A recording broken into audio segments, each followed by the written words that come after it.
Kékérose, il suce et ressuce. C'est le roi de la sucette. Alors ça peut être des bonbons, des sucettes, enfin tout ce qu'il peut trouver sous la dent. Et d'ailleurs, il est né à Sucy-en-Brie. Sa mère s'appelait Suzette et son père était marchand de sucettes. Donc instinctivement, forcément, Kékérose sait comment faire pour sucer. Kékérose n'a pas besoin de manuel d'emploi pour sucer ses sucettes. Et il le déclare d'ailleurs lui-même, « À moi tout seul, je suis un manuel. Je suis le manuel de la sucette. » Et c'est avec cette qualité de suceur de sucette qu'il a obtenu et qu'il obtient tout ce qu'il veut dans la vie. Sucer, pomper, lécher, glouglouter, aspirer, siphonner, tout ça c'est dans son ADN au Kékérose. Avant l'élection de Donald Trump, eh bien il pompait les États-Unis pour faire la guerre au pays des ours. Alors il les pompait et repompait les Américains. Kékérose, c'est le roi de la pompe, le roi du pompage. Il leur cirait les pompes pour obtenir de l'aide militaire, ce qui lui permettait de déclarer des guerres à n'importe qui, aussi bien à des pays pauvres que riches, ou même plus forts que lui. Le problème, c'est que les Américains l'ont lâché maintenant depuis Trump.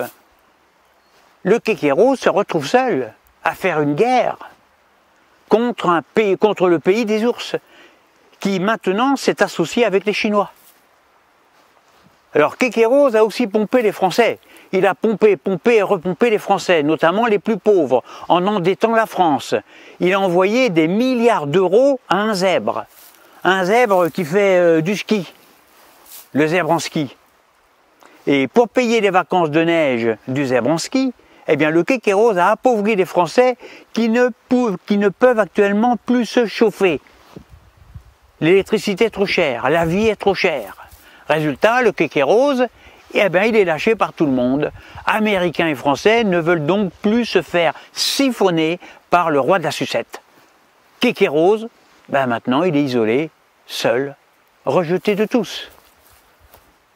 Mais Kékérose est un dur à cuire. Il a engagé une guerre, eh bien il la finira, seul s'il le faut. Il est capable d'affronter seul et il est capable de détruire le pays des ours. Et pour ça, eh bien, il va utiliser son point fort, c'est son expertise dans l'art de la sucette. Alors il a déjà commencé à attaquer tout seul toute la partie nord du pays des ours, la zone la plus glaciale de ce vaste et noble pays, la Sibérie. En pleine nuit, nuit sans lune, en se fiant uniquement à son odorat et à son instinct du roi de la sucette, eh bien, il se faufile sous les chars, il ouvre le bouchon des réservoirs, et puis là, il aspire et re-aspire le fioul des chars russes. Kékérose, c'est le roi des aspirateurs, il aspire.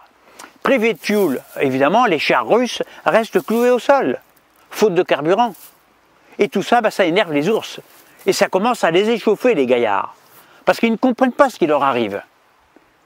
Kékérose pratique aussi la même ruse pour les avions de chasse.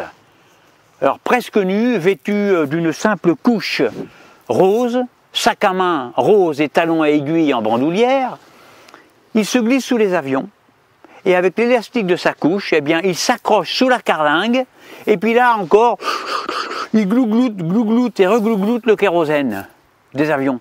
Kékérose est le roi des glouglouteurs. Il vide ainsi les réservoirs et après il recrache tout sur le territoire des ours. Et de son sac à main, il sort une allumette, hop, il fout le feu, détruisant ainsi la totalité de la forêt sibérienne et aussi les bases militaires des ours.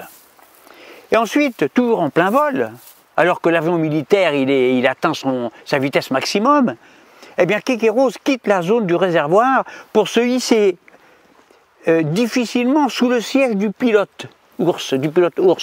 Et puis là, il le lèche, il le relèche. Kékérose, c'est le roi des lécheurs. Il lèche les bottes du pilote. Kékérose est le roi de la lèche. Alors, croyant se faire attaquer par une bombe, une horrible bête, le pilote ours est évidemment surpris. Donc le pilote lâche les commandes, puis se crache misérablement dans l'océan. Kékérose, lui, se détache de l'avion, il se lance dans le vide, suspendu à son sac à main rose, qui lui sert de parachute. il plonge lui aussi dans les profondeurs du glacial océan. Quelques glouglous, effroyable silence. Mais Kékéros n'est pas mort, il n'est pas fini. Kékéros est redoutable, fallait pas le chauffer. Kékéros, puisqu'il est dans l'océan, eh bien il en profite pour s'attaquer aux sous-marins nucléaires ennemis. Et là, il ne rigole plus, là.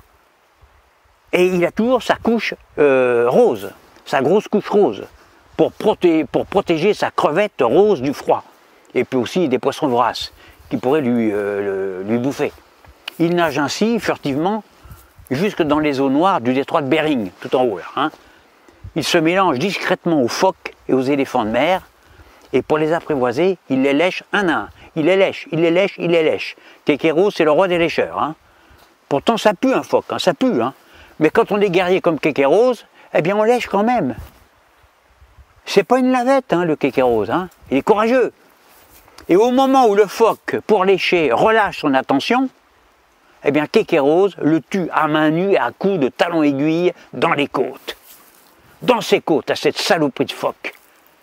Il le dépouille rapidement avec ses ongles vernis et ses dents. Kékéros enfile ainsi la fourrure de la pauvre bête qui devient sa tenue de camouflage. Et cette tenue de camouflage va lui permettre d'approcher les sous-marins nucléaires russes. Il se glisse discrètement sous le sous-marin et là encore, ils siphonnent et resiphonnent toute leur énergie. Kékéros, c'est le roi des siphonneurs. Et d'ailleurs, quand il était à l'armée, son grade, ben, c'était aspirant-chef. Une fois le travail de siphonnage fini, une fois que c'est terminé, eh bien, il retourne sur Terre au pas de course.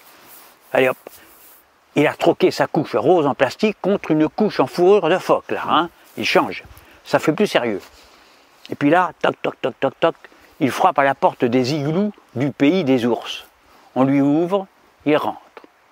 Il illumine les lieux avec son innocent sourire de suceur de sucette. Et puis là, il lèche et relèche les esquimaux qu'il trouve à l'intérieur de l'igloo. Kékéros est le roi des lécheurs.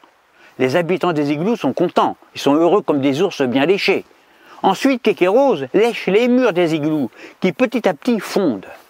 En 10 minutes chrono, l'igloo n'est plus qu'une misérable flaque d'eau qui, ajoutée aux autres igloos fondus, provoque des inondations au pays des ours. Pire encore que le déluge biblique. Alors pour l'instant, là, actuellement, eh bien, Kékéros a ainsi détruit la quasi-totalité des villages constitués d'iglous, tous ravagés sous les eaux, fondus sous les coups de langue cruels du Kékéros. La conclusion de cette guerre de fin du monde, c'est que les ours sont terrorisés maintenant par Kékéros, alors qu'avant lui, eh ben, il ne connaissait pas la peur. Kékéros a déjà détruit leurs chars, leurs défenses aériennes, leurs sous-marins, leurs forêts, leurs igloos. Et moi je pense que face à un roi de la sucette, eh ben, c'est vrai qu'on ne peut rien faire. Bien sûr qu'on est sans défense, puisqu'il sait sucer. Il lèche, il aspire, il pompe, il glougloute. Et puis, c'est bien la preuve qu'il est redoutable. Parce que même rentrer chez lui, eh ben, continue. Sa maman le déshabille pour le mettre au lit, elle lui met une couche, elle lui donne sa tutute, et puis là il tète, il continue. Il est toujours dans la lèche, quoi. Kékéros, c'est un gros bébé têteur. Kékéros, c'est le maître des suceurs. Kékéros, c'est le chef des aspirateurs. Kékéros, c'est le Jupiter des pompeurs, des siphonneurs et des glouglouteurs. Kékéros, c'est le roi de la sucette. Alors, je voudrais rassurer les Français. Depuis l'élection de Trump, il n'a plus les moyens d'envoyer notre argent aux zèbres qui fait du ski, là, aux zèbres en ski. Eh bien, on respire, nous les Français. Parce que les Français, les personnes âgées, les enfants, les bébés, pourront à nouveau se chauffer cet hiver, sans dépenser leurs petites économies. À bientôt pour de nouvelles aventures de Kékéros.